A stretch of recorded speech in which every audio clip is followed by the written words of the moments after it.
यो पठाउ इनड्राइभ बुक गर्दाखेरि लोकेसन रङ राख्ने मान्छेहरू सबैभन्दा पहिला तपाईले लोकेसन कसरी राख्ने भनेर त्यो सिक्नुस् है त। आफै लोकेसन रङ राखेको छ अनि त्यसपछि लिन जाँदाखेरि हैन मैले त यहीँको लोकेसन राखेको तपाई कहाँ पुग्नु भयो भनेर उल्टै दिमाग चाड्दिने के। अब यस्तो त गर्न भएन नि त। यदि आफूलाई लोकेसन राख्न आएको छैन भने आफूले एक्सेप्ट गर्न पर्यो के। हो ल मिस्टेक भयो होला मलाई आउँदैन हैन बरु यतातिर हो म अहिले यता छु भनेर टक्क बरु बुझाएर त्यो ठाउँमा आफूले बोलाउने हो क्या। तर छैन क्या उल्टै ठुलो कुरा गर्दिने के। आफूले लोकेसन रङ राख्ने हैन अनि त्यसपछि उल्टै तपाई त जान्दै नजानेको मान्छे रहेछ भर्खरै गरिरहेको मान्छे रहेछ के गरिरहेको तपाईले त पठाउ गर्नै नआउँदो रहेछ तपाई त लोकेसनमा आउनै सक्नु भएन भन्न भन्दिने के। अब त्यस्तो चाहिँ गर्न भएन है। ल तपाईले जान्नु भएन हामीले मान्छौँ क्या तर तपाईले एक्सेप्ट गर्नु पर्यो नि त कि ल है मबाट मिस्टेक भयो हैन ल ठीक छ कहिले कसो यस्तै हुन्छ हैन कहिले कसो मिस्टेक भइहाल्छ ल ठीक छ मिस्टेक भयो म यो ठाउँमा छु भनेर हामीलाई बुझाएर त्यहाँनिर बोलाउने हो नि त तपाईहरुले हैन। तर छैन क्या उल्टै अब कराइदिने के। अब तपाई नजानेको मान्छे रहेछ रे कस्तो खालको पठाउ हो अरु बेला ठ्याक्कै आउँथ्यो अहिले त आएन रे अब है त्यस्तो त गर्न भएन नि त। त्यही भएर म तपाईहरुलाई आज लोकेसन सही राख्न सिकाउँछु है त। कसरी राख्ने लोकेसन राइड बुक गर्दाखेरि आफू भएको ठाउँको सही लोकेसन कसरी राख्ने भनेर म तपाईलाई सिकाउँछु एकछिन यता हेर्नुस् है त। यदि तपाईहरुले पठाउ या इनड्राइभ बुक गर्दै हुनुहुन्छ भने आफू भएको सही लोकेसन कसरी राख्ने ताकि लोकेसन मिस्टेक नहोस् र राइडर तपाई भएको ठाउँमा नआएर अर्कै ठाउँमा नजाओस्।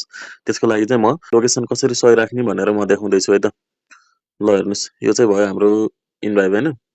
सुरुमा म इनड्राइभमा भन्छु है। हामीले पहिला लोकेसन अन गर्नु पर्यो है। प्राय जसो मान्छेहरुले चाहिँ लोकेसन अन नगरेरै गर्नुहुन्छ त्यही भएर हामीले पहिला लोकेसन अन गर्नु पर्यो।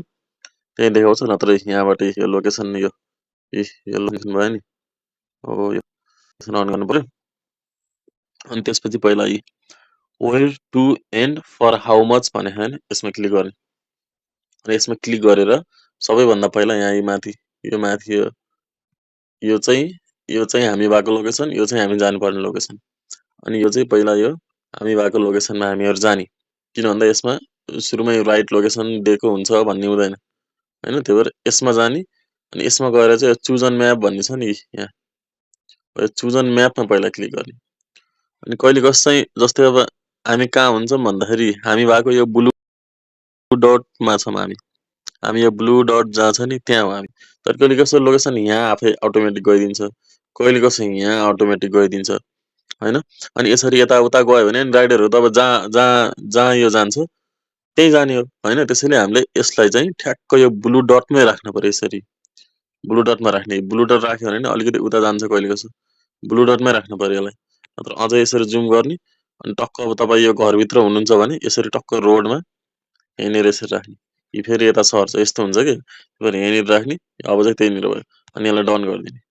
अनि यसलाई डन गरेपछि अनि बल्ल चाहिँ तपाईको लोकेसन करेक्ट भयो राइडर तपाई आउने ठाउँको लोकेसन चाहिँ करेक्ट भयो है भनेर तपाईले बुझ्न पर्यो हैन।